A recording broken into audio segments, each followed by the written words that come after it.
सावित्री एक गरीब औरत थी जो अपने छोटे से बच्चे रमेश के साथ एक पुरानी गली में रहती थी। जिंदगी ने उसे कभी आसान रास्ता नहीं दिया था।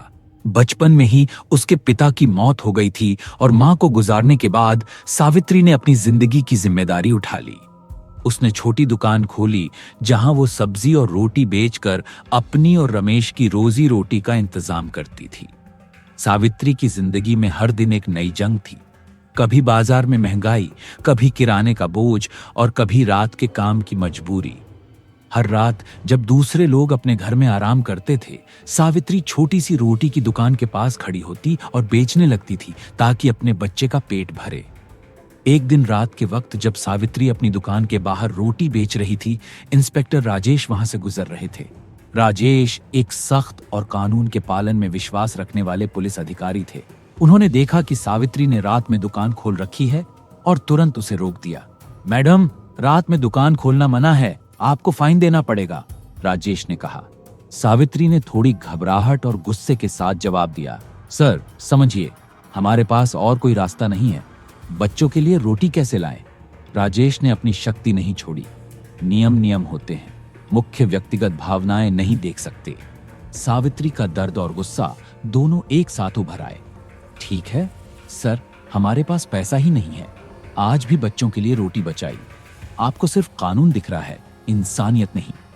राजेश ने थोड़ी नाराजगी से कहा, इंसानियत का मतलब ये नहीं कि आप कानून तोड़ दें। सावित्री ने अपनी जिंदगी की सच्चाई को बयान करते हुए कहा, कानून भी गरीबों के लिए है या सिर्फ अमीरों के लिए? हम क्या करें, भूखे मर जाएं?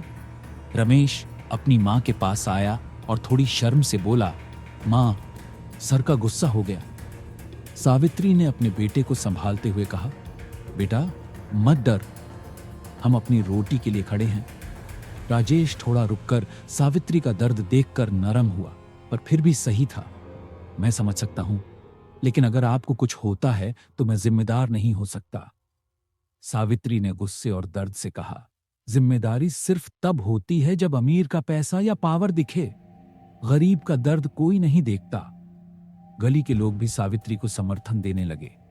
कुछ लोग बोल उठे, सर इस औरत का दर्द देखो, हम भी बच्चों के लिए परेशान हैं। राजेश ने उन्हें देखा और कहा, ठीक है, आज के लिए मैं आपको चेतावनी दे रहा हूं, ध्यान रहे, आगे से सावधान रहे। सावित्री ने शांति से जवाब दिया, सर हम सिर्फ रोटी कमा रहे हैं और कोई बुरा नहीं कर रहे। रात गुजर गई और सावित्री ने अपनी दुकान बंद कर दी। वो अपने बेटा रमेश के साथ चली, पर उसके दर्द और संघर्ष का सिलसिला खत्म नहीं हुआ। हर कदम पर जिंदगी की मजबूरी, हर मुसीबत में संघर्ष और हर रोटी में मेहनत की कहानी उसके साथ थी। अगले दिन सावित्री फिर से दुकान खोलती और अपनी मेहनत से रमेश के सपने सजाती। राजेश, जो पहले कानून के साथ विश्वास रखता था, सावित्री की हिम्मत और संघर्ष देखकर अपना काम और इंसानियत के बीच का फर्क समझने लगे। उन्हें एहसास हुआ कि कानून का पालन जरूरी है, पर इंसानियत और संवेदना भी उससे कम नहीं। सावित्री की कहानी ये बताती है कि जिंदगी में संघर्ष जितना कठिन हो, इंसानियत और संवेदना कभी कम नहीं होनी चाहिए।